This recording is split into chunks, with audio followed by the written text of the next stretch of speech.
ನಮಸ್ಕಾರ ಕರ್ನಾಟಕ. ಈ ಸಾಹೇಬರು ಯಾರು ಅಂತ ನಿಮಗೆ ಗೊತ್ತೇ ಇದೆ. ಇವರು ಮಾಜಿ ಬಿಗ್ ಬಾಸ್ ಕಂಟೆಸ್ಟೆಂಟ್ ಜೊತೆಯಲ್ಲಿ ಧರ್ಮಸ್ಥಳದ ಅನ್ಯಾಯದ ಹೋರಾಟದಲ್ಲಿ ದಣಿಗಳ ಪರವಾಗಿ ನಿಂತಂತ ಮಹಾನ್ ಮಹಾನ್ ಮಹಾನ್ ಮಹಾನ್ ಕಲಾವಿದ ಅಂತ ಹೇಳಿದ್ರು ತಪ್ಪಾಗಲಾರದು. ಹೋರಾಟಗಾರ ಅಂತ ಹೇಳ್ಕಂತಾನೆ. ಈಗ ಈ ಹೋರಾಟಗಾರ ಯಾರ ಹತ್ರ ಚಾನಲ್ ಓಪನ್ ಮಾಡ್ತೀನಿ ಅಂತ ಕಾಸಿಸ್ಕೊಂಡು ಅವರ ಕನ್ವರ್ಸೇಷನ್ನು ಈಗ ವೈರಲ್ ಆಗ್ತಾ ಇದೆ. ನನಗೂ ಇದನ್ನು ಯಾರು ಕಳಿಸ್ಕೊಟ್ರು ಪರ್ಸನಲ್ಲು. ಯಾಕಂದರೆ ಸಾಲ ಮಾಡಿದವ್ರು ಯಾರೂ ಇಲ್ಲ. ಸಾಲ ಮಾಡಿನೇ, ಬಟ್ ಸಾಲ ಮಾಡಿದಾಗ ಆ ಜವಾಬ್ದಾರಿಯನ್ನು ಕೂಡ ನಾವೆಲ್ಲ ಮರಿಬೇಕು. ನಾನು ಸಾಲ ಮಾಡಿದ್ದೀನಿ. ನಾನೇನು ಪಾಪ ಕಿರಿಕಿರ್ತಿ ಒಬ್ಬನೇ ಮಾಡವನೇ ಅಂತ ಹೇಳಲ್ಲ. ಒಂದು ನೈತಿಕವಾದಂಥ ಜವಾಬ್ದಾರಿ. ಇವರು ರಿಪಬ್ಲಿಕ್ ಟಿವಿನಲ್ಲಿ ರಾಷ್ಟ್ರೀಯ ಮಾಧ್ಯಮದಲ್ಲಿ ಕೂತ್ಕೊಂಡು ಡಿಬೇಟ್ ಮಾಡಿಸೋ ಅಂತ, ರಿಪಬ್ಲಿಕ್ ಟಿವಿಯವರು ಡಿಬೇಟ್ ಮಾಡಿಸ್ತಾರೆ. ಇವ್ರು ಡಿಬೇಟ್ ಮಾಡೋಂಥ ವ್ಯಕ್ತಿಗಳು. ಜಸ್ಟ್ ಒಂದು ಆಡಿಯೋ ಕೇಳಿ, ತದನಂತರ ಮಾತಾಡ್ತೀನಿ. ನೀವು ನಮ್ಮ ಆಫೀಸ್ ಹತ್ರ ಹೋಗೋದು ಅಲ್ಲಿ ಹೋದ್ರೆ ದುಡ್ಡು ಬರುತ್ತಾ ಮೇಡಮ್? ಕೀರ್ತಿ ಶಂಕರಘಟ್ಟ ಅಂತ ಹಾಕಿ ದೊಡ್ಡ ನಾಮ ಹಾಕೊಂಡು ಡಿಬೇಟ್ಗಳಲ್ಲಿ ಬಂದು ಕೂತ್ಕೊಂಡಂತಹ ವ್ಯಕ್ತಿಯ ಬಗ್ಗೆ ತಮಗೆ ಪರಿಚಯ ಇರಬಹುದು. ನಿಮ್ಮ ಕೈ ಮುಗಿದು ಬೇಡ್ಕೋತೀನಿ, ನನಗೆ ಇದೊಂದು ಸ್ವಲ್ಪ ಕ್ಲಿಯರ್ ಆಗೋ ತನಕ ನನಗೆ ಟೈಮ್ ಮಾಡಿಕೊಡಿ. ತನ್ನ ಒಂದು ಮುಖವಾಡವನ್ನು ಉದಾಹರಣೆ ಕೊಟ್ಟಿದ್ದಾನೆ.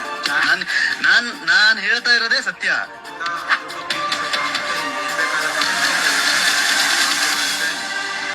ಓಡೋಗೋ ಜನ ಅಲ್ಲ. ಹಲೋ ಹಾಯ್ ಎಲ್ಲರೂ ನಮಸ್ಕಾರ, welcome back to Janata agent. ನೆನ್ನೆಯ ಮಟ್ಟಿಗೆ ದೊಡ್ಡ ಮಟ್ಟದಲ್ಲಿ ಸಾಮಾಜಿಕ ಜಾಲತಾಣದಲ್ಲಿ ನಮಸ್ಕಾರ ಕರ್ನಾಟಕ. ನಮಗೇನು ಯಾರ ಬಗ್ಗೆನೂ ಮಾತಾಡಿ ನಮಗೇನು ಸಿಗಲ್ಲ. ಬಟ್ ಆದರೂ ಈ ಕಿರಿಕೀರ್ತಿ ಅನ್ನೋ ಮಾಜಿ ಬಿಗ್ ಬಾಸ್ ಕಂಟೆಸ್ಟೆಂಟ್ ಅಂಡ್ ಸುಕಾಲ್ಡ್ ದಣಿಗಳ ಪರ ವಕಾಲತ್ ಹಾಕೊಂಡು ಹೋರಾಟ ಮಾಡಿದಂಥ ಯಾವುದೋ ಆನೇಕಲ್ ಹೆಣ್ಮಗಳ ಹತ್ರ ಹಣವನ್ನು ಚಾನಲ್ ಮಾಡ್ತೀವಿ ಅಂತ ಹಣವನ್ನು ಇಸ್ಕೊಂಡು ಆ ಕನ್ವರ್ಸೇಷನ್. ನಮ್ಮ ಪ್ರಶ್ನೆ ಏನಪ್ಪಾ ಅಂತಂದ್ರೆ, ಈಗ ಈ ದಣಿಗಳ ಪರವಾಗಿ ವಕಾಲತ್ ಹಾಕೋ ಈ ವ್ಯಕ್ತಿಗೆ ಆ ದಣಿಗಳು ರಕ್ಷಣೆ ಮಾಡ್ಬೇಕು ತಾನೆ, ದಣಿಗಳು ಜೊತೆಗೆ ನಿಂತ್ಕೊಬೇಕು ತಾನೆ. ದಣಿಗಳು ಜೊತೆ ನಿಂತ್ಕೊಳಲ್ಲ, ಇವ್ರಿಗೂ ನಿಂತ್ಕೊಳೋ ಅಂತ ಒಂದು ಕೆಪಾಸಿಟಿಯನ್ನ ಬೆಳೆಸ್ಕೊಳ್ಳದೆ ಯಾವುದೋ ಕಾಗೆ ಆರಿಸ್ಕೊಂಡು ಆನೆಕಲ್ಲದ ಯಾವುದೋ ಹೆಣ್ಣು ಮಗಳ ಹತ್ರ ಹಣವನ್ನು ಇಸ್ಕೊಂಡು ಈಗ ಆ ಕನ್ವರ್ಸೇಷನ್ ಈಗ ವೈರಲ್ ಆಗಿದೆ. ಪ್ರಶ್ನೆ ಏನಪ್ಪಾ ಅಂತಂದ್ರೆ, ಇಂಥ ವ್ಯಕ್ತಿಗಳನ್ನ Republic TV, national TV, Republic ಟಿವಿನಲ್ಲಿ ಕೂತ್ಕೊಂಡು ತಿಂಗಳಾನ್ಗಟ್ಲೆ ಡಿಬೇಟ್ ಮಾಡಿಸೋ ಅಂತ ರಿಪಬ್ಲಿಕ್ ಟಿವಿಗಳು ಯೋಚನೆ ಮಾಡಿ. ಯಾವ ನೈತಿಕತೆನೇ ಇಲ್ಲದೆ ಈ ಕಿರಿಕೀರ್ತಿ ಅನ್ನೋ ವ್ಯಕ್ತಿಗಳನ್ನ ರಾಷ್ಟ್ರೀಯ ಮಾಧ್ಯಮ, ಆ ಸ್ಮಿತಾ ರಂಗನಾಥ್, ಆ ರಿಪಬ್ಲಿಕ್ ಟಿವಿ ಎಡಿಟರ್ ಶೋಭಾ, ಇವರನ್ನ ತಿಂಗಳಾನ್ಗಟ್ಲೆ ನಾನು ಹೋಗಿದ್ದೆ. ಯಾರ ರಿಪಬ್ಲಿಕ್ ಟಿವಿಗೆ ನನ್ನನ್ನು ಕರೆದಿದ್ರು. ನಾನು ಮೊದಲು ಬರಲ್ಲ ಅಂದೆ, ಆಮೇಲೆ ಮಾಧ್ಯಮಗಳು ಕರೆದಾಗ ನಾವು ಯಾಕೆ ಹೋಗಬಾರ್ದು ಅಂತ ಹೇಳಿ ನಾನು ಹೋಗಿದ್ದೆ. ತುಂಬಾ ದೊಡ್ಡ ಸೆಟಪ್, ಜೆಸಿ ಲಾಲ್ಬಾಗ್ ಹತ್ರ ಇದೆ, ಅದು ತುಂಬಾ ದೊಡ್ಡ ಸೆಟಪ್. ಬಟ್ ನಾನು ಮೊನ್ನೆ ಮಾತಾಡ್ತಾ ಹೇಳ್ದೆ, ಆ ಪವರ್ ಟಿವಿ ಇದು ಇದ್ದಿದ್ದಲ್ಲ, ಯಾವುದು ಫೋಕಸ್ ಟಿವಿ ಸದಾಶಿವದಲ್ಲಿ ಇದೆಯಲ್ಲ, ಅದ್ರಲ್ಲಿ ಅರ್ಧ ಇಲ್ಲ ಜನ. ಅಷ್ಟು ದೊಡ್ಡ ಸೆಟಪ್ ಅನ್ನ ಮಾಡಿ ಈಚೆ ಕಡೆ ಕಡಿಮೆ ಅಂದ್ರು ಒಂದು 2 ಡಜನ್ ರಿಪಬ್ಲಿಕ್ ಟಿವಿ ಗಾಡಿಗಳು ನಿಂತಿದ್ವು, ಆ ಎಕೋ ಗಾಡಿಗಳು. ಒಳಗಡೆ ಹೋದ್ರೆ ತುಂಬಾ ದೊಡ್ಡ setup republic ಟಿವಿದು.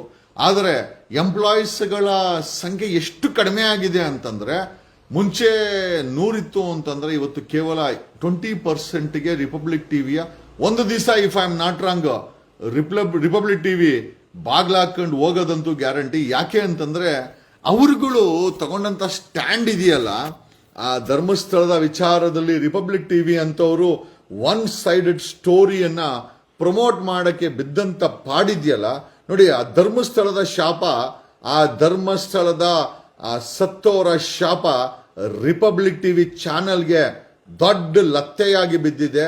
Believe it R not, ಅವರ TRP ಒಂದೇ ಅಂತಲ್ಲ, ಅವರ ಚಾನಲ್ ಸ್ಥಿತಿ ನೋಡಿದ್ರೆ ಅಯ್ಯೋ ಇದಾ ಅರ್ನಬ್ ಗೋಸ್ವಾಮಿಯ ಅಷ್ಟು ದೊಡ್ಡ ಚಾನಲ್ ಒಳಗಡೆ ಹೋದರಿ, ಒಳಗಡೆ ನಾನು ಕಣ್ಣಾರ ನೋಡಿದ್ದು ಅಷ್ಟು ದೊಡ್ಡ ಸೆಟಪ್ ಅಲ್ಲಿ ಎಲ್ಲಾ ಹುಡುಗರು 20 ಜನ ಇಲ್ಲ. ಒಬ್ಬ ಯೂಟ್ಯೂಬರ್ ಕಡಿಮೆ ಅಂದ್ರೆ ಒಂದು 7-8 ಜನ ಇಟ್ಕೊಂಡಿರ್ತಾನೆ. ಒಬ್ಬ ಯೂಟ್ಯೂಬರ್ ಚಾನಲ್ 7-8 ಜನ ಇಟ್ಕೊಂಡಿರ್ತಾನೆ, ರಿಪೋರ್ಟಿಂಗು ಎಡಿಟಿಂಗು ಅದು ಇದು ಅಂತ. ಅಷ್ಟು ದೊಡ್ಡ ನ್ಯಾಷನಲ್ ಚಾನಲ್ ಅಲ್ಲಿ ನಾನ್ ಕಣ್ಣಾರ ನೋಡಿದ್ದು ಎಲ್ಲ ಖಾಲಿ ಖಾಲಿ ಖಾಲಿ ಖಾಲಿ ಖಾಲಿ. ಧರ್ಮಸ್ಥಳದಲ್ಲಿ ಸತ್ತಂತವರ ಶಾಪ ಹೆಂಗ್ ತಟ್ಟಿದೆ ಕೆಲವರಿಗೆ ಅಂತಂದ್ರೆ, ಅದೇ ಚಾನಲ್ ಅಲ್ಲಿ ಕೂತ್ಕೊಂಡು ದಣಿಗಳನ್ನ ಕೊಲೆಗಾರರನ್ನ ಡಿಫೆಂಡ್ ಧರ್ಮವನ್ನ, ಯಾವ ಧರ್ಮ ರೀ? ಮಾನವೀಯತೆ ಧರ್ಮ ಬಿಟ್ರೆ ಮೊದಲು ಯಾವ ಧರ್ಮ? ಮೊದಲು ಮಾನವೀಯತೆ, ಮಾನವರಾಗಬೇಕು ನಾವೆಲ್ಲ. ಒಬ್ಬನಿಗೆ ನನಗೆ ನೋವಾಗುತ್ತೆ, ಇನ್ನೊಬ್ರಿಗೆ ನೋವಾಗುತ್ತೆ. ಆಮೇಲೆ ಇವರೆಲ್ಲ ಮಾಡಿದ್ದು ಏನಕ್ಕೋಸ್ಕರ ಅನ್ಕೊಂಡಿದ್ದೀರಾ? ಯಾವುದೋ ಒಂದು ತೆವಳಿನ ವಿಚಾರಕ್ಕೋಸ್ಕರ ಇವರೆಲ್ಲ ಅಲ್ಲಿ ಸತ್ತೋರು ಯಾರು ಇವ್ರ ಹೆಣ್ಮಕ್ಳು ಆಗಿರ್ಲಿಲ್ಲ. ಆ ರಿಪಬ್ಲಿಕ್ ಟಿವಿ ಕೊಲೆಗಾರರ ಪರವಾಗಿ, ದಣಿಗಳ ಪರವಾಗಿ ನಿಂತ್ಕೊಂಡಿದ್ದೆ, ಲತ್ತೆ ಹೊಡೆದಿದೆ ರೀ. ರಿಪಬ್ಲಿಕ್ ಟಿವಿಗೆ ದೊಡ್ಡ ಲತ್ತೆ ಹೊಡೆದಿದೆ. ಅಷ್ಟು ದೊಡ್ಡ ಸೆಟಪ್ ಅಲ್ಲಿ ಹುಡುಗರು 20 ಜನ ಇಲ್ಲ, TRP ನೆಲ ಕಚ್ಚಿದೆ. ಅಲ್ಲಿ ಕಾರ್ಯಕ್ರಮ ಮಾಡೋರು ಮುಖದಲ್ಲಿ ಯಾವುದೇ ಕಳೆ ಇಲ್ಲ. ಈ ಮಟ್ಟಕ್ಕೆ ಅರ್ನಬ್ ಗೋಸ್ವಾಮಿಯ ಒಂದು ಸಮಯದಲ್ಲಿ ಅರ್ನಬ್ ಗೋಸ್ವಾಮಿ ಟೈಮ್ಸ್ ನೋವಲ್ಲಿ ಒಬ್ಬ ನಿರೂಪನಾಗಿ ಕೆಲಸ ಮಾಡ್ತಾ ಇದ್ದ. ಇವತ್ತು 3-4 ಸಾವಿರ ಕೋಟಿ ಬೆಲೆ ಬಾಳುವಂತ ನ್ಯೂಸ್ ಚಾನೆಲ್ ಸೆಟಪ್ ಮಾಡಿದ್ದಾನೆ ಅಂತಂದ್ರೆ, ಬಡ ರಿಪೋರ್ಟರ್ ಅಂತ ಹೇಳ್ತಾ ಇದ್ದಂತ ಒಂದು ಸಮಯ ಆಗಿದ್ರೆ, ಇವತ್ತು ಚಾನೆಲ್ ಓನರ್ಗಳ ಬಗ್ಗೆ ಮಾತಾಡುವಂತ ಸಮಯ. ಅದೇ ಚಾನೆಲ್ ಅಲ್ಲಿ ಕೂತ್ಕೊಂಡು ಅದೇ ಆ ಧರ್ಮಸ್ಥಳದ ವಿರುದ್ಧವಾಗಿ ಯಾವ ಚಾನೆಲ್ ಅಪಪ್ರಚಾರ ಮಾಡಕ್ ಕೂತ್ಕೊಂತೋ ಆ ಚಾನಲ್ ಇವತ್ತು ಒಂದಲ್ಲ ಒಂದು ದಿವಸ ಬೀದಿಗೆ ಬರುತ್ತೆ. ಯಾಕೆ ಅಂತ ಬೀದಿಗೆ ಬರುತ್ತೆ, ಬಾಕಲು ಆಗುತ್ತೆ ಅಂತ ನಾನೇನು ಅವ್ರಿಗೆ ಕೇಡನ್ನ ಬಯಸ್ತಾ ಇಲ್ಲ. ಬಟ್ ಅವ್ರ TRP ಯಾಕೆ ಬಿದ್ದೋಗಿದೆ, ಅವರ ಚಾನಲ್ ಅಲ್ಲಿ ಜನ ಯಾಕೆ ಕೆಲಸ ಕಡಿಮೆ ಆಗ್ತಾ ಇದೆ? ಕಾರಣ ಇಷ್ಟೇ, ಜನ ರಿಪಬ್ಲಿಕ್ ಟಿವಿಯನ್ನ ನೋಡ್ತಾ ಇಲ್ಲ. ಏನೋ ಇವರು ಮಹಾಭಾರತ ರಾಮಾಯಣ ಅಂತೇಳಿ ಹೆಸರುಗಳಿಟ್ಕೊಂಡು ಓಡಿಸ್ಬೋದಷ್ಟೇ. ಆಡುವ ಮಾತಲ್ಲಿ ಕೊಡುವಂತ ನ್ಯೂಸ್ ಅಲ್ಲಿ ಸತ್ಯ ಇಲ್ಲ, ಬರೀ ಸುಳ್ಳೆ ತುಂಬಿದೆ, ಬರೀ ಕುಯುಕ್ತಿ ತುಂಬಿದೆ ಅಂತಂದ್ರೆ ನಿಜವಾಗ್ಲೂ ಹೇಳ್ತೀನಿ, ಈ ಒಂದು ರಿಪಬ್ಲಿಕ್ ಟಿವಿಗೆ ಬಂದಿರುವಂತ ಗತಿ ಕರ್ನಾಟಕದ ಬೇರೆ ಚಾನೆಲ್ಗಳು ಎಷ್ಟೇ ಮಾಡಬೇಕು. ಒನ್ ಸೈಡ್ ಸ್ಟೋರಿ, ದುಡ್ಡುಗೋಸ್ಕರ ಸ್ಟೋರಿ, ಆಮೇಲೆ ಅವ್ರು ಯಾವನೋ ಎಂಜಿಲ್ ಕಾಸು ಹಾಕ್ತಾನೆ, ಎಂಜಿಲ್ ಬ್ರೀಫ್ ಕೇಸ್ ಕೊಡ್ತಾನೆ, ನಿಮ್ಮ ಚಾನೆಲ್ಗೆ ಅಡ್ವರ್ಟೈಸ್ಮೆಂಟ್ ಕೊಡ್ತಾನೆ, ಅವನು ಬೂಟು ನಕ್ಕೊಂಡು ನೀವು ನ್ಯೂಸ್ಗಳನ್ನ ತೋರಿಸಿದ್ರೆ ಖಂಡಿತವಾಗಿ ಕರ್ನಾಟಕದ ಜನ ನಿಮ್ಮನ್ನ ಎಲ್ಲಿ ಮಡಗಬೇಕು ಅಂತ ಆಲ್ರೆಡಿ ಆಸ್ ಸೀನ್. ನಾನು ಹೇಳ್ತೀನಲ್ಲ, ನನ್ನ ಕಣ್ಣು ಮುಂದೆ 2026ಗೆ ಸುಮಾರು ಚಾನಲ್ ಬಾಕಲ್ ಹಾಕೋ ಅಂತ ಎಲ್ಲ ಇರ್ಬೋದು, ದುಡ್ಡು ಮಾಡಿರ್ತಾರೆ. ಏನೋ ಚಾನಲ್ ಜನ ನೋಡಿಲ್ಲ ಅಂತಂದ್ರು ಅವ್ರು ಮಾಡಿರೋ ಸಂಪಾದನೆ ಉಳಿಸ್ಕೋಸ್ಕರ ಆದ್ರೂ ಅವುಗಳನ್ನ ಓಡಿಸ್ಕೊಂಡಿದ್ದಾರೆ. ಎಷ್ಟು ದಿನ ಅಂತ ಜೇಬಿಂದ ದುಡ್ಡು ಹಾಕಕ್ ಸಾಧ್ಯ? ಎಷ್ಟು ದಿನ ಅಂತ ದಣಿಗಳು ಕೊಲೆಗಾರರು ದುಡ್ಡು ಕೊಡ್ತಾರೆ ಇವ್ರುಗಳಿಗೆ ಚಾನಲ್? 1 ತಿಂಗಳು 2 ತಿಂಗಳು. ಅದೇ ಹೇಳ್ತಾರಲ್ಲ, ಅರಿಶಿಣದ ಕೂಳ್ಗೋಗಿ ವರ್ಷದ ಕೂಳು ಕಲ್ಕೊಂಡ್ರಂತೆ. ನಮ್ಮನೇಲಿ ಹೇಳ್ತಾರೆ, ನಮ್ಮ ದೊಡ್ಡವರು ಹೇಳ್ತಾ ಇದ್ರು, ಯಾವ್ದೋ ಮದುವೆ ಊಟಕ್ಕೆ ಹೋಗಿ ನಿಜವಾಗ್ಲೂ ಪ್ರತಿದಿನ ಊಟ ಕೊಡೋ ಅಂತ ಕೆಲಸವನ್ನ ಕಳ್ಕೊಂಡ್ರು ಅನ್ನೋದಕ್ಕೆ ಈ Republic TV and Kirik Keerthi are the best example. ನಾನು ಹೇಳ್ತೀನಲ್ಲ, ಆ ಕಿರಿಕೀರ್ತಿ ಯಾವ ಮಟ್ಟಕ್ಕೆ ಧರ್ಮಸ್ಥಳದ ವಿಚಾರದಲ್ಲಿ ಡಿಫೆಂಡ್ ಮಾಡ್ಕೊಂಡ ಅಂತಂದ್ರೆ ನಾವು ಹೇಳಲಿಕ್ಕೆ ಸಾಧ್ಯ ಇಲ್ಲ. ನೊಂದ ಆತ್ಮಗಳು, ನೊಂದ ಜೀವಗಳ ಶಾಪ ಇವ್ರುಗಳಿಗೆ ತಟ್ಟಿದೆ ರೀ. ಧರ್ಮಸ್ಥಳದ ವಿಚಾರದಲ್ಲಿ ಕಿರಿಕೀರ್ತಿಗೆ ತಟ್ಟಿದೆ ಅಂತಂದ್ರೆ, ರಿಪಬ್ಲಿಕ್ ಟಿವಿಗೆ ತಟ್ಟಿದೆ ಅಂತಂದ್ರೆ, ಧರ್ಮಸ್ಥಳದ ಖಾಲಿ ಡಬ್ಬ ಅಂತ ಕಂಪ್ಲೇಂಟ್ ಕೊಟ್ಟವ್ರ ಮೇಲೆ ದೂರುಗಳನ್ನ ದಾಖಲಿಸಿ ಅವ್ರ ಮೇಲೆ ಚಾರ್ಜ್ ಶೀಟ್ ಮಾಡಿದಾರಲ್ಲ, ನೀವು SIT ಅವರು ಬೀದಿಗೆ ಬರ್ತಿರಲ್ಲ ಒಂದೇ ಒಂದು ದಿವಸ. ಈ ಸರ್ಕಾರ, ಕಾಂಗ್ರೆಸ್ ಸರ್ಕಾರದ DK ಶಿವಕುಮಾರ್ ಇದಕ್ಕೆಲ್ಲ ಕುಯುಕ್ತಿ ಮಾಡಿರೋದು ನಮ್ಗೆ ಚೆನ್ನಾಗಿ ಗೊತ್ತಿದೆ. We know it is not home minister ಆ ತರ ಎಲ್ಲ ದಾಟಿ ಕೆಲಸ ಮಾಡಲ್ಲ. ಈ ಎಲ್ಲಾ ಕುಯುಕ್ತಿನೂ ಕೂಡ ಈ ಒಂದು ಧರ್ಮಸ್ಥಳದ ಕೇಸು ಹಳ್ಳ ಹಿಡಿಬೇಕು ಅಂತಂದ್ರೆ ಕಾಂಗ್ರೆಸ್ ಪಕ್ಷದ DK ಶಿವಕುಮಾರ ಈ ಹಳ್ಳ ಹಿಡಿಸೋದ್ರಲ್ಲಿ ಮೂಲ ವ್ಯಕ್ತಿ ಅಂತ ನನಗೆ ಚೆನ್ನಾಗಿ ಗೊತ್ತಿದೆ. ಅದನ್ನ ನಾವು ಒಪ್ಕೊಂತನೋ ಬಿಡ್ತಾನೋ ಒಂದಂತೂ ನಿಜ, ಇವತ್ತು ಜನರಿಗೆ ಧರ್ಮಸ್ಥಳದ ವಿಚಾರದಲ್ಲಿ ತನ್ನದೇ ಆದಂತ ಏನೋ ಐ ಥಿಂಕ್ ಸುಳ್ಳನ್ನ ತೋರ್ಸಕ್ಕೆ ಹೋದಂತ ರಿಪಬ್ಲಿಕ್ ಟಿವಿ ಇವತ್ತು ಜನ ನೋಡಲಾಗದಂತ ಪರಿಸ್ಥಿತಿಗೆ ಬಂದು ನಿಂತಿದೆ. ರಿಪಬ್ಲಿಕ್ ಟಿವಿನಲ್ಲಿ ದಣಿಗಳ ಪರವಾಗಿ, ಕೊಲೆಗಾರರ ಪರವಾಗಿ ಡಿಫೆಂಡ್ ಮಾಡ್ಕೊಂಡಂತ ಈ ಕಿರಿಕೀರ್ತಿ ಈಗ ಚಾನಲ್ ಮಾಡ್ತೀವಿ ಅಂತ ಯಾರ ಹತ್ರ ದುಡ್ಡು ಇಸ್ಕೊಂಡು ಬಡ್ಡಿ ಕಾಸು ಕೊಟ್ಟಿಲ್ಲ, ಗಂಟು ಕೊಟ್ಟಿಲ್ಲ, ಅದ್ಯಾವುದೋ ದೊಡ್ಡ ದೊಡ್ಡ ಟ್ರಾನ್ಸಾಕ್ಷನ್ ಮಾಡಿಸ್ಬಿಟ್ಟವನಂತೆ. ಹಂಗಾಗಿ ಅಕೌಂಟ್ ಫ್ರೀಸ್ ಆಗ್ಬಿಟ್ಟಿದೆ ಅಂತೆ. ಸತ್ಯ ಹೇಳೋ ಮಾರಾಯ, ಸಾಲ ನಾವು ಮಾಡಿದೀವಿ ಕಿರಿಕೀರ್ತಿ, ನೀನ್ ಒಬ್ಬನೇ ಅಲ್ಲ. ಟಾಟಾ ನಗರದಲ್ಲಿ ಇರ್ಬೇಕಾದ್ರೆ ಆ ಕಿರಾಣಿ ಅಂಗಡಿಯವನು ಹೇಳ್ತಾ ಇದ್ದ, ಕಿರಿಕೀರ್ತಿ ಒಂದು 5,000 ರೂಪಾಯಿ, ಯಾರೋ ಮುಸ್ಲಿಮು, ಯಾವ ಮುಸ್ಲಿಂ ಅವ್ರನ್ನ ನೀನ್ ಬೈತೀಯೋ ಆ ಮುಸ್ಲಿಮ್ದು ಅಂಗಡಿ ಇತ್ತಲ್ಲ ಟಾಟಾ ನಗರದಲ್ಲಿ, ನಮ್ಮ ಮನೆ ಪಕ್ಕದಲ್ಲಿ ಟಾಟಾ ನಗರ, ಆ ಟಾಟಾ ನಗರದಲ್ಲಿ ಆ ಮುಸ್ಲಿಂ ಕಿರಾಣಿ ಅಂಗಡಿಯವನಿಗೂ ಕೂಡ 6,000. ಅವನು ಹೇಳ್ದ, ಸರ್ ನಮ್ ಕಿರಿಕೀರ್ತಿ ಅವ್ರಿಗೆ ಹೋಗ್ಲಿ ಬಿಡಿ ಸರ್ ಅಂತ ಹೇಳ್ದ. ನೋಡೋ ಕಿರಿಕೀರ್ತಿ, ಜೀವನ ಮಾಡೋದು ತುಂಬಾ ಇಂಪಾರ್ಟೆಂಟು. ನೈತಿಕವಾಗಿ ಒಂದು ಮಟ್ಟದಲ್ಲಿ ನೈತಿಕವಾಗಿ ಜೀವನ ಮಾಡೋದು ಒಂದು ಇಂಪಾರ್ಟೆಂಟು. ನೀವು ಯಾವ ದಣಿಯನ್ನ, ಯಾವ ಕೊಲೆಗಾರರನ್ನ ನೀವು ಸಪೋರ್ಟ್ ಮಾಡಿಕೊಂಡು ಯಾವ ಟಿವಿನಲ್ಲಿ ಕೂತ್ಕೊಂಡ್ರ ಆ ಟಿವಿ, ರಿಪಬ್ಲಿಕ್ ಟಿವಿ ಎಕ್ಕುಟ್ಟು ಹೋಗಿದೆ. ಅಲ್ಲಿ ಜನ ಇಲ್ಲ. ಅಲ್ಲಿ ಮಾಡ್ತಾ ಇರುವಂತ ಎಂಪ್ಲಾಯಿಗಳ ಗಣಸಂಖ್ಯೆ ಗಣನೀಯವಾಗಿ ಕುಸಿತಾ ಇದೆ. ಅಲ್ಲಿ ಮುಂಚೆ ಒಂದು 200 ಜನ ಮಾಡ್ತಾ ಇದ್ರು ಅಂತೆ, ಹುಡುಕಿದ್ರು 20 ಜನ ಇಲ್ಲ. ಅಷ್ಟು ದೊಡ್ಡ ಸೆಟಪ್ ಅಲ್ಲಿ ಈಚೆ ಕಡೆ ಒಂದು 20-25 ಗಾಡಿ ಬಿದ್ದಿದ್ವು. ಯಾವ ಗಾಡಿನೂ ಕೂಡ ವಾಶ್ ಮಾಡಿಲ್ಲ. ಅಲ್ಲಿ ಹೋದ್ರೆ ರಿಪಬ್ಲಿಕ್ ಟಿವಿ ಅನ್ಸುತ್ತೆ ಇವತ್ತಲ್ಲ ನಾಳೆ ಇವರು ಏನೋ ಕಂತೆ ಬಂತೆ ಸುತ್ಕೊಂಡು ಹೋಯ್ತಾರೆ ಅಂತ. ಇರ್ಬೋದು, ದುಡ್ಡು ಇರ್ಬೋದು, ಇಲ್ಲ ಅಂತ ಹೇಳ್ತಾ ಇಲ್ಲ. ಈಗ ಯಾವ ಅಡ್ವರ್ಟೈಸ್ಮೆಂಟ್ ಬಂದಿಲ್ಲ ಅಂದ್ರು, ಯಾವ ಚಾನಲ್ ಯಾರು ಜನ ನೋಡಿಲ್ಲ ಅಂದ್ರೂ ಕೂಡ ಚಾನಲ್ ಓಡಿಸ್ಬೋದು. ಬಟ್ ಒಂದಂತೂ ನಿಜ, ಎಷ್ಟು ದಿನ ಕೈಯಿಂದ ಕಾಸಾಕಿ ಚಾನಲ್ ಓಡ್ಸಕ್ಕಾಗತ್ತೆ? ಕಾಯೋಣ. ಒಂದಂತೂ ನಿಜ, ಧರ್ಮಸ್ಥಳದ ವಿಚಾರದಲ್ಲಿ ಯಾರ್ಯಾರು ಅನ್ಯಾಯ ಮಾಡಿದ್ರೋ, ಯಾರ್ಯಾರು ಅನ್ಯಾಯದ ಪರ ನಿಂತ್ಕೊಂಡ್ರೋ, ಒಬ್ಬೊಬ್ಬರೇ ಬಾಗಲಾಕಂತವ್ರೆ, ಒಬ್ಬೊಬ್ಬರೇ ಬೀದಿಗೆ ಬತ್ತಾವ್ರೆ, ಒಬ್ಬೊಬ್ಬರೇ ಬಂಗ ಹೇಳ್ತಾ ಇದ್ದಾರೆ. ಅದರ ಮೊದಲ ಎಪಿಸೋಡ್ ರಿಪಬ್ಲಿಕ್ ಟಿವಿಯ ಕುಸಿತ, TRP ಕುಸಿತ, ರಿಪಬ್ಲಿಕ್ ಟಿವಿಯನ್ನ ಜನ ತಿರಸ್ಕಾರ ಮಾಡಿದಾರಲ್ಲ, ಇದೇ ಜನಗಳ ತೀರ್ಪು ರೀ. ನೀವು ನ್ಯಾಯಾಲಯದಲ್ಲಿ ಮೋಸ ಮಾಡಬಹುದು, ಪೊಲೀಸರು ಇಟ್ಕೊಂಡು ಮೋಸ ಮಾಡಬಹುದು, ತನಿಖೆ ಹೆಸರಲ್ಲಿ ಮೋಸ ಮಾಡಬಹುದು, ಸುಳ್ಳು ಕೇಸ್ ಹಾಕ್ಬೋದು. ಆದರೆ ಮೇಲೊಂದು ನ್ಯಾಯಾಲಯ ಇದೆ, ಅಲ್ಲೊಬ್ಬ ಜಡ್ಜ್ ಇದ್ದಾರೆ, ಅದನ್ನೆಲ್ಲ ನೋಡ್ತಾ ಇದ್ದಾರೆ. ಧರ್ಮಸ್ಥಳದಲ್ಲಿ ನೀವು ಮಾಡಿದಂತ ಅನ್ಯಾಯ ಇವತ್ತು ರಿಪಬ್ಲಿಕ್ ಟಿವಿ ಬಾಗ್ಲಾಕ ಮಟ್ಟಕ್ಕೆ ಬಂದಿದೆ. ಆ ರಿಪಬ್ಲಿಕ್ ಟಿವಿಲಿ ಕೂತ್ಕೊಂಡು ಕೊಲೆಗಾರರನ್ನ ಮತ್ತೆ ದಣಿಗಳನ್ನ ಡಿಫೆಂಡ್ ಮಾಡ್ಕೊಂಡಂತ ಇದೇ ಕಿರಿಕೀರ್ತಿ ಇವತ್ತು ಬಂಗ ಹೇಳ್ತಾ ಇದ್ದಾನೆ. Kirik Keerthi, this is A start. ಆ ಧರ್ಮಸ್ಥಳದ ಶಾಪ ನಿನಗೆ ತಟ್ಟಿದೆ ಕಣೋ, ಅಲ್ಲಿ ಸತ್ತಿರೋರ ಶಾಪ ತಟ್ಟಿದೆ ನಿನಗೆ.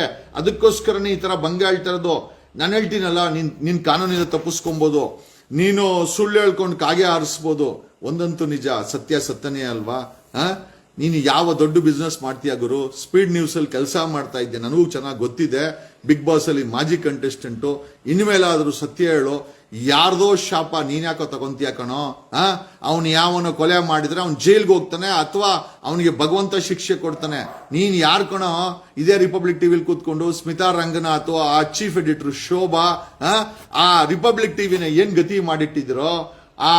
ಆ ಧರ್ಮಸ್ಥಳದ ದಣಿಗಳನ್ನ, ಕೊಲೆಗಾರರನ್ನ ಡಿಫೆಂಡ್ ಮಾಡ್ಕೊಳಕ್ ಹೋಗೆ ನೋಡಿ, ಅವ್ರ ಶಾಪ ಹೆಂಗ್ ತಟ್ಟಿದೆ. ಆ ರಿಪಬ್ಲಿಕ್ ಟಿವಿ ಹೆಂಗ್ ತಟ್ಟಿದೆ ಅಂತಂದ್ರೆ, ಖಂಡಿತವಾಗಿ ₹1 ಆಮದಾನಿ ಅಂತೂ ಬರ್ತಾ ಇಲ್ಲ. ಇವ್ರಿಗೆ ಏನಾದ್ರೂ ಯಾರಾದ್ರೂ ದಣಿಗಳು ಪಣಿಗಳು ಕಾಸುಗಳು ಕೊಟ್ಟಿದ್ರೆ ಏನಾದ್ರು ಓಡಿಸ್ತಾ ಇರ್ಬೋದನ್ನ ನನಗಂತೂ ಗೊತ್ತಿಲ್ಲ. ರಿಪಬ್ಲಿಕ್ ಟಿವಿ ನೆಲ ಕಚ್ಚಿದೆ. ರಿಪಬ್ಲಿಕ್ ಟಿವಿಲಿ ಕೂತ್ಕೊಂಡು ಧರ್ಮಸ್ಥಳದ ಕೊಲೆಗಾರರನ್ನ, ಧರ್ಮಸ್ಥಳದ ದಣಿಗಳನ್ನ ಡಿಫೆಂಡ್ ಮಾಡ್ಕೊಂಡಂತ ಕಿರಿಕೀರ್ತಿಯ ಬಂಗ ಇದ್ದೋಗಿದ್ದಾನೆ. ಸಾಲ ನಾವು ಮಾಡ್ಕೊಂಡಿದ್ದೀವಿ, ನಾವು ಸಾಲ ಇಲ್ದಿರ ಬದುಕ್ ಬಂದಿಲ್ಲ ಕಿರಿಕೀರ್ತಿ. ಬಟ್ ಆ ಸಾಲದಲ್ಲಿ ಒಂದು ನೈತಿಕತೆ ಇದೆ, ಆ ಸಾಲದಲ್ಲಿ ಒಂದು ಜವಾಬ್ದಾರಿ ಇದೆ, ಆ ಸಾಲದಲ್ಲಿ ಇರೋದ್ರಲ್ಲಿ ಒಂದು ಸತ್ಯ ಇದೆ. ನಾವುಗಳು ಕೂಡ ಸಾಲ ಮಾಡ್ಕೊಂಡೇ ಬೆಳ್ಕೊಂಡ್ ಬಂದವರು. ಬಟ್ ಆದರೆ ಯಾವನ್ನೋ ನಾವು ವಕಾಲ ತಕಕ್ ಹೋಗಿ ನಾವುಗಳು ಸುಳ್ಳು ಹೇಳಿ, ನಾವು 7 ಕೋಟಿ ಜನ ಇಂಪಾರ್ಟೆಂಟು, ನ್ಯಾಯ ಇಂಪಾರ್ಟೆಂಟು, ಈ ಜನ ಸಾಗರ ಇಂಪಾರ್ಟೆಂಟು, ಈ ಕನ್ನಡಿಗರು ಇಂಪಾರ್ಟೆಂಟು. ಎಷ್ಟು ದಿನ ಕೊಡ್ತಾನೋ ಆ ದಣಿ ಕಾಸು? ಎಷ್ಟು ದಿನ ಕೊಲೆಗಾರನ ಕಾಸು ಕೊಡ್ತಾನೆ? ಜಾಸ್ತಿ ದಿನ ನಡೆಯಲ್ಲ ಇವೆಲ್ಲ. ಯಾವತ್ತೇ ಆಗಿರ್ಲಿ ಹೇಳ್ತೀನಲ್ಲ, ಕತ್ಲಾದ್ಮೇಲೆ ಬೆಳಕು ಬರಲೇಬೇಕು, ರಾತ್ರಿ ಆದ್ಮೇಲೆ ಬೆಳಕು ಬರಲೇಬೇಕು. ಸತ್ಯ ಹೇಳ್ದಲ್ಲ, at the end of the tunnel there is always a ray of hope ಅಂತ. ಬೆಳಕಿರ್ಲೇಬೇಕು. ನಾವು ಒಂದು ಟನಲ್ನ ಕೊನೆಯಲ್ಲಿ ಒಂದು ಬೆಳಕು ಕಾಣಿಸ್ಲೇಬೇಕು. ಆ ಬೆಳಕೋಸ್ಕರ ನಾವೆಲ್ಲ ಕಾಯ್ತೀವಿ. ಆಮೇಲೆ ಒಂದಂತೂ ನಿಜ ಹೇಳ್ತೀನಲ್ಲ, ನೀವುಗಳು ಸೇರ್ಕೊಂಡು ಮಾಡಿದಂಥ ಗುಂಪುಗಾರಿಕೆ, ನೀವು ಬರೀ ನೀವು ನಿಮ್ಮ ಐಡಿಯಾಲಜಿನ ಪ್ರೊಟೆಕ್ಟ್ ಮಾಡ್ಕೊಳಕ್ಕೋಸ್ಕರ ಮೂರು ಪಕ್ಷಗಳು ಕೂಡ ಈ ಧರ್ಮಸ್ಥಳದ ಕೊಲೆಗಾರ ಧಣಿ ಅವನ ಜೊತೆ ಇರೋ ಗ್ಯಾಂಗ್ಗಳ ಜೊತೆ ನೀವುಗಳು ಸೇರ್ಕೊಂಡ್ರಿ. ಕುಮಾರಸ್ವಾಮಿ ಪಾದಯಾತ್ರೆ ಮಾಡ್ದ ಕೊಲೆಗಾರರ ಪರವಾಗಿ. ಮೂರೂ ಪಕ್ಷಗಳು ಈ ಕೊಲೆಗಾರರ ಪರವಾಗಿ ನಿಂತ್ಕೊಂಡ್ರು. ಆದ್ರೂ ಸತ್ಯ ಅನ್ನೋದು ಎಷ್ಟು ಪವರ್ಫುಲ್ ಅನ್ನೋದಂದ್ರೆ ನಿಮ್ಮಗಳಿಗೆ ನಿಮ್ಮ ಯೋಗ್ಯತೆಯನ್ನ ತೋರಿಸ್ತಾ ಇದೆ. ಯಾವ ಕೊಲೆಗಾರರ ಪರವಾಗಿ, ಯಾವ ದಣಿಗಳ ಪರವಾಗಿ ಮೂರು ಪಕ್ಷಗಳು ನಿಂತ್ಕೊಂಡು ನಿಮ್ಮ ಗತಿ 2028ಕ್ಕೆ ಜನ ತೋರಿಸ್ತಾರೆ. This is just A start. Republic ಟಿವಿಯ ಫಾಲೋ ಈ ಒಂದು ಧರ್ಮಸ್ಥಳದಲ್ಲಿ ಈ ಒಂದು ಕಿರಿಕೀರ್ತಿಯ ಪರಿಸ್ಥಿತಿ ಇದೆಯಲ್ಲ, ಇದು ಧರ್ಮಸ್ಥಳದ ವಿಚಾರದಲ್ಲಿ ಯಾರ್ಯಾರು ವಿರೋಧ ಮಾಡಿ ಅನ್ಯಾಯ ಮಾಡಿದ್ರಲ್ಲ, ನಿಮಗೆ ಹೇಳನಲ್ಲ, ಪೊಲೀಸರು ಅಡ್ರೆಸ್ ಮರ್ತೋಗ್ಬೋದು, ಕೋರ್ಟ್ ಅಡ್ರೆಸ್ ಮರ್ತೋಗ್ಬೋದು, ಕೊನೆ ಪಕ್ಷ ನಾನೂ ಮರ್ತೋಗ್ಬೋದು. ನಾನೇನು ದೊಡ್ಡವನೇನಲ್ಲ, ಈ ಪ್ರಕೃತಿಯ ಕ್ರಿಯೇಷನ್ ನಾನು ಕೂಡ ನಿಮ್ಮಲ್ಲಿ ಒಂದು ಭಾಗ. ಬಟ್ ಒಂದಂತೂ ನಿಜ, ಕರ್ಮ ಅನ್ನೋದು ನೀವು ಮಾಡಿರೋ ಸುಳ್ಳು, ನೀವು ಮಾಡಿರೋ ದ್ರೋಹ ಈ ನಾಡಿಗೆ, ಈ 7 ಕೋಟಿ ಜನರಿಗೆ, ಆ ಸತ್ತಿರೋ ಆತ್ಮಗಳಿಗೆ ಖಂಡಿತ ಅದು ಮರೆಯಲ್ಲ. ಕರ್ಮ ನಿಮ್ಮನ್ನು ಹುಡ್ಕೊಂಡು ಬಂದೇ ಬರುತ್ತೆ. ಇವತ್ತು ರಿಪಬ್ಲಿಕ್ ಟಿವಿಗೆ ಕರ್ಮ ಹೋಗಿದೆ, ಬರೀ ಸುಳ್ಳನ್ನ ಹೇಳಿ ಧರ್ಮಸ್ಥಳದ ವಿಚಾರದಲ್ಲಿ. ಈ ರಿಪಬ್ಲಿಕ್ ಟಿವಿಯ ಬೆಳವಣಿಗೆ ಕುಸಿದೋಗಿದೆ. ರಿಪಬ್ಲಿಕ್ ಟಿವಿ ಖಾಲಿ ಹೊಡಿತಾ ಇದೆ. ರಿಪಬ್ಲಿಕ್ ಟಿವಿನ ಜನ ತಿರಸ್ಕಾರ ಮಾಡಿದ್ದಾರೆ.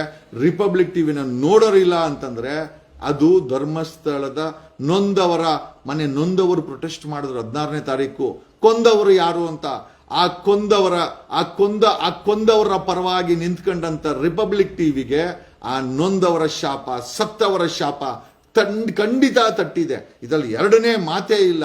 ಇನ್ನೊಂದು, ಆ ರಿಪಬ್ಲಿಕ್ ಟಿವಿ ಆಗಿದ್ಮೇಲೆ ಆ ರಿಪಬ್ಲಿಕ್ ಟಿವಿಲಿ ಕೂತ್ಕೊಂಡು ಕೊಲೆಗಾರರನ್ನ, ದಣಿಗಳನ್ನ ಡಿಫೆಂಡ್ ಮಾಡ್ಕೊಂತ ಇದ್ದಂತ ಆ ಕಿರಿಕೀರ್ತಿ ಚಾನೆಲ್ ಓಪನ್ ಮಾಡ್ತೀವಿ ಅಂತ ಹೇಳಿ ಇವತ್ತು ಬಡ್ಡಿ ಕಟ್ಟಿಲ್ಲ, ಗಂಟೂ ಕೊಟ್ಟಿಲ್ಲ. ಅವರಿಗೆ ಸುಳ್ಳುಗಳ ಮೇಲೆ ಸುಳ್ಳುಗಳ ಈ ಒಂದು ಕಲ್ಲರ್ಗಳನ್ನ ಒಡ್ಕೊಂಡು ಆಹಾ ಆ ಕಿರಿಕೀರ್ತಿ, ಆ ನಿನ್ನ ಬಿಗ್ ಬಾಸ್ಗೆ ಹೋಗಿದ್ದು, ನಿನ್ನ ಈ ಮಾತುಗಳು, ಈ ಕಾಗೆ ಆರಿಸೋದು, ಆ ದಣಿಗಳು ಹೇಳೋ ಫೋನ್ ಮಾಡಿ ಆ ಸಾಲ ಕೊಡೋಕೆ ನಿಮ್ಮ ದಣಿಗೆ ನೀನ್ ಯಾರ ಪರವಾಗಿ ನಿಂತ್ಕೊಂತ ಇದೆ ಫೋನ್ ಮಾಡಿ ಹೇಳೋ. ಯಾಕೆ ಅವನನ್ನ ಸಪೋರ್ಟ್ ಮಾಡಲ್ಲ? ಇಷ್ಟೆಲ್ಲ ಸಪೋರ್ಟ್ ಮಾಡ್ತಾ ಇದೆ, ಹುಟ್ಟಿಸಿದ ಅಪ್ಪ ಅಮ್ಮನಿಗಿಂತ ಜೋರಾಗಿ ಸಪೋರ್ಟ್ ಮಾಡ್ತಾ ಇದ್ದೆ, ಕೇಳು ಫೋನ್ ಮಾಡಿ ಧರ್ಮಸ್ಥಳಕ್ಕೆ, ದಣಿ ನಾನು ಒಂದಷ್ಟು ಸಾಲ ಮಾಡ್ಕೊಂಡ್ಬಿಟ್ಟಿದ್ದೀನಿ ಕೊಟ್ಟಿ ಅಂತ. ಯಾರು ಕೊಡಲ್ಲ ಕಣೋ, ನಿಮ್ದೆಲ್ಲ ಕನ್ಸಷ್ಟೇ. ಯಾರೋ ನಿಮ್ಮನ್ನ ಕೈ ಹಿಡಿತಾನೆ ಅಂತ. ನಿಮಗೆ ತೆವಳು ಮಾರ್ಕೆಟ್ ಅಲ್ಲಿ ಹೆಸರು ಮಾಡಬೇಕು ಅಂತ, ಒಳ್ಳೆ ಕೆಲಸ ಮಾಡಿನೂ ಕರ್ನಾಟಕದ ಮಾರ್ಕೆಟ್ ಅಲ್ಲಿ ಹೆಸರು ಮಾಡ್ಬೋದು. ಅದಕ್ಕೆ ನಾನೇ ಉದಾಹರಣೆ. ನನ್ನ ಉಗಿದಿರ್ಬೋದು, ತೆಗೆದಿರ್ಬೋದು, ಬೈಕೊಂಡಿರ್ಬೋದು, ನನ್ನ ಬೆಳವಣಿಗೆ ಯಾರು ನಿಲ್ಸಕ್ಕಾಗಿಲ್ಲ. ಯಾಕಂತಂದ್ರೆ ನಾನು ಇರೋದ್ರಲ್ಲಿ ಸತ್ಯದ ಪರವಾಗಿ ನಿಂತ್ಕೊಂಡೆ.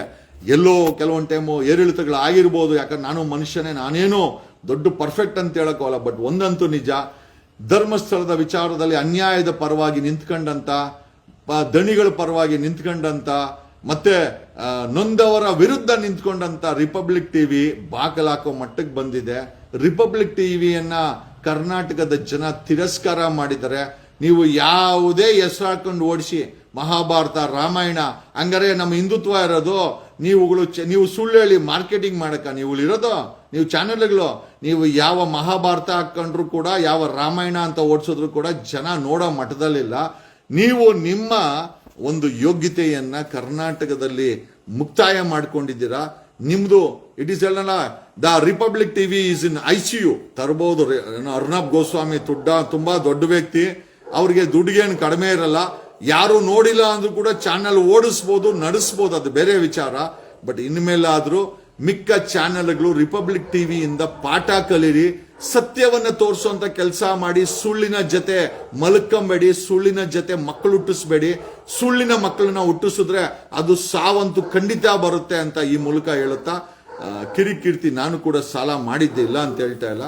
ಬಟ್ ನಾನು ಸಾಲ ಮಾಡಿದೆ, ಆ ನೈತಿಕತೆ ಯಾವನ್ಗೋಸ್ಕರನ ಹೆಸರು ಹೇಳ್ಕೊಂಡು ನಾನು ನಮ್ಮಪ್ಪನ ಹೆಸರು ಹೇಳಿದೆ ಹೊರ್ತು, ನಮ್ಮಪ್ಪನ ಹುಟ್ಟಿದೀನಿ ಅಂತ ಹೇಳಿದೆ ಹೊರ್ತು, ನಾನು ಬೇರೆಯವ್ರನ್ನ ಅಪ್ಪ ಅನ್ನಕ್ಕೂ ಹೋಗಿಲ್ಲ, ಅಥವಾ ಬೇರೆಯವ್ರನ್ನ ನಂಬ್ಕೊಂಡು ನನ್ನ ಜೀವನನೂ ಮಾಡಕ್ ಹೋಗಿಲ್ಲ.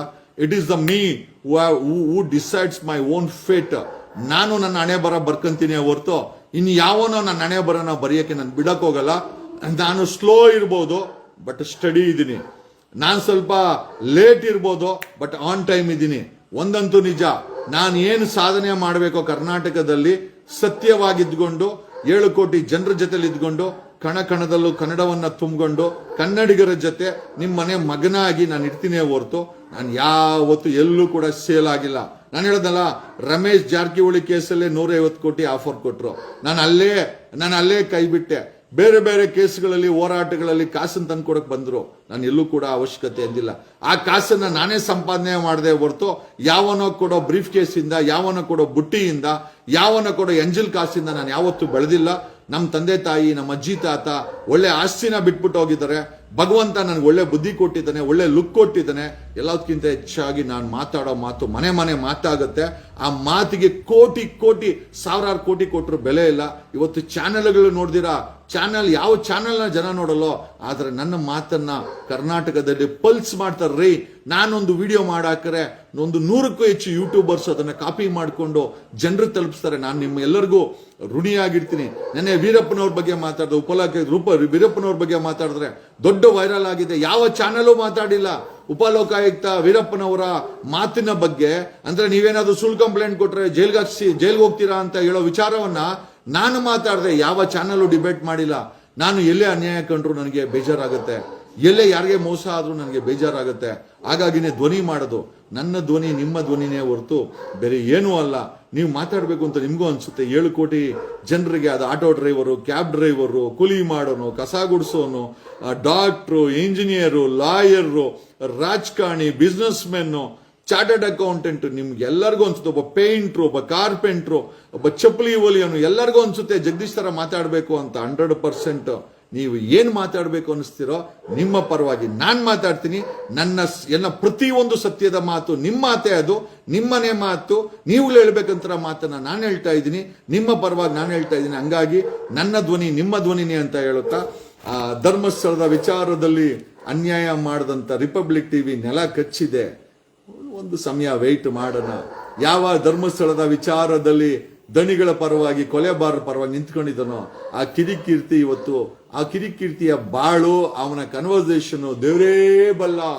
ಕಿರಿಕು ಕೀರ್ತಿ, ನೀನು ನಿನ್ನ ಸ್ಟೈಲು, ನೀನ್ ಹೇಳೋ ಮಾತು ಅಪ್ಪಪ್ಪ ಕೇಳಕ್ಕಾಗಲ್ಲ ಕಣೋ.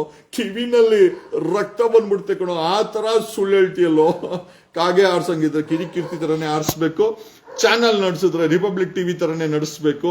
ಸುಳ್ಳು ಹೇಳಿ ರಾಜಕೀಯ ಮಾಡಂಗಿದ್ರೆ ಬಂಡೆ ತರನೇ ಮಾಡಬೇಕು. ಯಾಕೆ ಅಂತಂದ್ರೆ ಬಂಡೆಗೆ ಗೊತ್ತು ಹೆಂಗೆ ಸುಳ್ಳು ಹೇಳಿಸ್ಬೇಕು, ಹೆಂಗ್ ಕಾಗೆ ಆರಿಸ್ಬೇಕು ಅಂತ.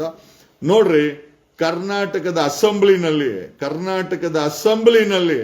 5,000 ಕೋಟಿ ಸುಳ್ಳನ್ನ ಹೇಳದಂತ ಲಕ್ಷ್ಮೀ ಹೆಬ್ಬಾಳ್ಕರ್ ಲೆಕ್ಕ ಹಾಕೊಳ್ರಿ. 1-2 ರೂಪಾಯಿ ಎಲ್ಲ ಸುಳ್ಳು ಹೇಳಿರೋದು ಇವ್ರು ಹೇಳ್ತಾರೆ ಲೆಕ್ಕ ತಪ್ಪಾಯ್ತು ಅಂತ. 1 ರೂಪಾಯಿ 2 ರೂಪಾಯಿ ಲೆಕ್ಕ ತಪ್ಪಾಗಿರ್ಬೋದು. ಲಕ್ಷ್ಮೀ ಹೆಬ್ಬಾಳ್ಕರ್ ಅನ್ನೋ ಮಿನಿಸ್ಟರ್ 5,000 ಕೋಟಿ ಗೃಹಲಕ್ಷ್ಮಿ ಹಣವನ್ನ ಅಸೆಂಬ್ಲಿನಲ್ಲಿ ಸುಳ್ಳು ಹೇಳಿ ಕ್ಷಮಾಪಣೆ ಕೇಳಿ, ಲಕ್ಷ್ಮೀ ಹೆಬ್ಬಾಳ್ಕರ್ ಮೇಡಮ್ ಅವರೇ, ಆ DK ಶಿವಕುಮಾರ್ ಸವಾಸ ಸ್ವಲ್ಪ ಕಮ್ಮಿ ಮಾಡಿ. ಓಕೆ, ನಿಮ್ಮ ರಾಜಕೀಯ ಸ್ನೇಹಿತನೇ ಇರ್ಬೋದು. DK ಶಿವಕುಮಾರ್ ಮಾಡಿದ ಹೆಸರು ಜೊತೆ ಗುರ್ಸ್ಕೊಂಡವ್ರು ಯಾರು ಉದ್ಧಾರ ಆಗಲ್ಲ. ಖಂಡಿತ ಹೇಳ್ತೀನಿ. ಇರೋದ್ರಲ್ಲಿ ಸಿದ್ದರಾಮಯ್ಯನ ಜೊತೆ ಹೋಗಿ. ನಾನು ಹೇಳ್ತೀನಲ್ಲ, Siddaramaiah is a very talented politician. Even if I don't like Congress party, definitely I am his fan. Siddaramaiah ಅವ್ರ ಫ್ಯಾನ್ ಇದ್ದೀನಿ. ಏನಕ್ಕೆ ಅಂತಂದ್ರೆ ಅವರ ರಾಜಕೀಯದ ನಡೆನ ನಾನು ಕಲ್ತ್ಕೊಂತ ಇದ್ದೀನಿ. I am learning is steps. ಆ ರಾಜಕೀಯ ನಡೆ ಇದೆಯಲ್ಲ, ಖಂಡಿತವಾಗಿ ನಾನು ಕಲ್ತಿದ್ದೀನಿ.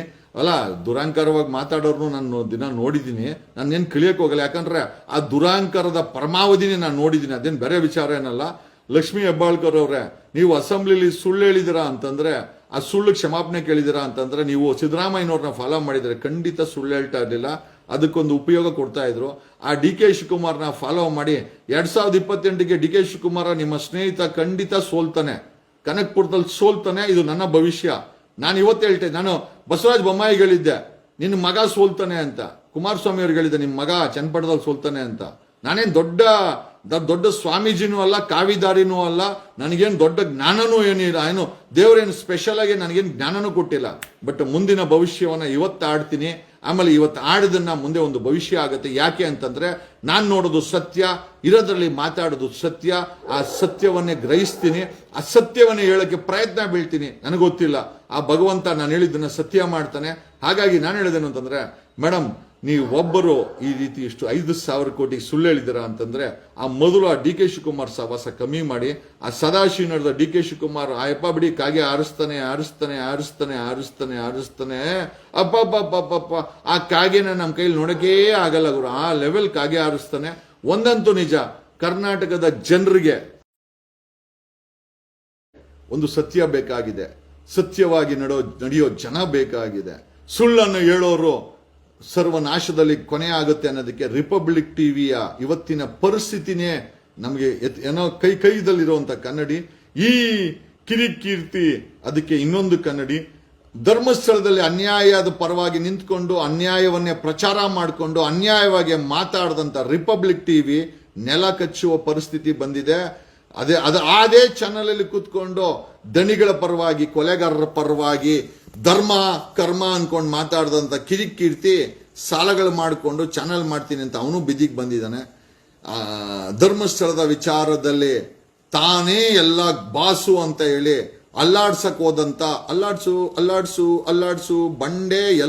ಬಂಡೆ ಈ ಎಂಟೈರ್ ಧರ್ಮಸ್ಥಳದ ಪ್ರಕರಣವನ್ನ ಡ್ರೈವ್ ಮಾಡಿದವನು ಬಂಡೆ ತನ್ನದು ಎಲ್ಲೈತೆ ಅಂತ ಅಲ್ಲಾಡ್ಸಕ್ ಹೋಗಿ ಇವತ್ತು ಬಂಡೆ ಸಿಎಂ ಆಗಬೇಕಾಗಿತ್ತು. ಬಂಡೆ ಡೆಪ್ಯೂಟಿ ಸಿಎಂ ಆಗಿ ಕೆಳಗಡೆ ಹಿಡಿದು 2028ಕ್ಕೆ ಸೋಲ್ತಾನೆ. ಯಾಕೆ ಅಂತಂದ್ರೆ ಆ ಧರ್ಮಸ್ಥಳದ ಶಾಪ ಇದೆಯಲ್ಲ ಬಂಡೆಗೂ ತಟ್ಟಿದೆ. ಬಂಡೆ ನಿನಗೆ ಧರ್ಮಸ್ಥಳದ ಶಾಪ ಖಂಡಿತ ತಟ್ಟಿದೆ. ಅದಕ್ಕೋಸ್ಕರನೇ ನೀನು ಸಿಎಂ ಆಗಿಲ್ಲ. ಆ ಡೆಪ್ಯೂಟಿ ಸಿಎಂ ಕೂಡ ಜಾಸ್ತಿ ದಿನ ನೀನು ಇರಲ್ಲ, ನಂಗೆ ಚೆನ್ನಾಗಿ ಗೊತ್ತಿದೆ. ನೋಡಿ, ಯಾರೇ ಆಗಿರ್ಬೋದು ಅನ್ಯಾಯ ಮಾಡಿದ್ರೆ ದೇವ್ರಿಗೊಪ್ಸಿ, ಯಾರೇ ಮಾಡಿರ್ಲಿ, ಅದು ನಾನೇ ಮಾಡಿದ್ರು ಕೂಡ ದೇವ್ರಿಗೊಪ್ಸಿ, ದೇವ್ರ ಗತಿ ಕಾಣಿಸ್ತಾನೆ.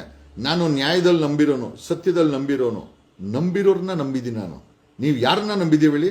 ನೀವು ಯಾರನ್ನ ನಂಬಿದ್ರೆ ನಾನು ಅವ್ರನ್ನೇ ನಂಬಿದ್ದೀನಿ. ನೀವು ನಂಬಿರೋದು ಮೇಲಿರುವಂತ ಶಕ್ತಿಯನ್ನ, ನಾನು ಕೂಡ ಅವನನ್ನೇ ನಂಬಿರೋದು. ನೀವು 7 ಕೋಟಿ ಜನ ಜಗದೀಶ್ ಏನೋ ಹಾಕಿದ್ರೆ ಏನೋ ಇರ್ತದೆ ಅಂತ ನೋಡ್ತೀವಿ ಅಂತ ಆ ನಂಬಿಕೆಯನ್ನ ಉಳಿಸ್ಕೊಳ್ಳೋಂತ ಕೆಲಸ ಮಾಡುವಂತ ಒಬ್ಬ ನೈಜ ಕನ್ನಡಿಗ, ನಿಮ್ಮ ಮನೆ ಮಗ, ನಿಮ್ಮ ಮನೆ ಅಣ್ತಮ್ಮ, ನಿಮ್ಮ ಬಿಗ್ ಬಾಸ್ ಕಂಟೆಸ್ಟೆಂಟು, ನಿಮ್ಮ ವಕೀಲ್ ಸಾಬು. ಬಟ್ ಒಂದಂತೂ ನಿಜ, ನೀವು ಏನ್ ಬೇಕಾರೆ ಅನ್ಕೊಳ್ಳಿ, ನಾನು ಯಾವತ್ತೇ ಆಗಿರ್ಲಿ ಅನ್ಯಾಯದ ಪರ ನಿಂತ್ಕೊಳ್ಳಲ್ರಿ ಅದರಿಂದ 1000 ಕೋಟಿ ಬರ್ಲಿ ಹೋಗ್ಲಿ, ನನಗದು ಬೇಕಾಗಿಲ್ರಿ. ನನಗೆ ಈ ನಾಲ್ಗೆ ಇಂಪಾರ್ಟೆಂಟು, ಈ ವಾಯ್ಸ್ ಇಂಪಾರ್ಟೆಂಟು. ಈ ವಾಯ್ಸ್ ಅನ್ನು ಕೇಳಕ್ಕೆ ಬೆಳಗ್ಗೆ ನೋಡಿ 66 ಜನ ನೋಡ್ತಾ ಇದ್ದೀರಾ. Can you just believe? ಬೆಳಗ್ಗೆ ಹೊತ್ತು ಹಾಕಿದ್ರೆ 2-3 ಜನ ನೋಡಲ್ಲ, ಚಾನೆಲ್ಗಳದ್ದು 2-3 ಜನ ನೋಡಲ್ಲ.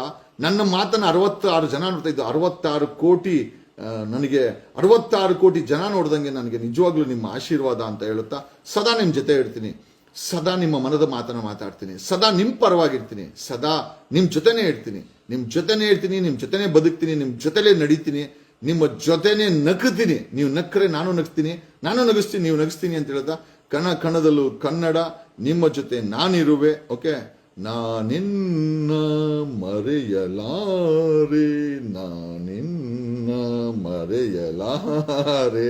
ಯಾರಿಗೆ? ರಿಪಬ್ಲಿಕ್ ಟಿವಿ ಸ್ಮಿತಾಗ? ಖಂಡಿತ ಅಲ್ಲ. ಸ್ಮಿತಾ ಅವರು ತುಂಬಾ ಒಳ್ಳೆಯವರು. ನಾನು ಹೇಳ್ತಾ ಇರೋದು ಕಿರಿಕೀರ್ತಿಗ? ಖಂಡಿತ ಅಲ್ಲ. ಆಮೇಲೆ ಏನು ಡಿ ಕೆ ಶಿವಕುಮಾರ್ಗ? ಖಂಡಿತ ಅಲ್ಲ. ನಾನು ಇದನ್ನ ಯಾರಿಗೆ ಹೇಳಿದ್ದೀನಿ ಅಂತ ಅವ್ರಿಗೆ ಗೊತ್ತಿದೆ. Thanks a lot, love you all. ಕಣದಲ್ಲೂ ಕನ್ನಡ. ಮತ್ತೆ ಸಿಗೋಣ.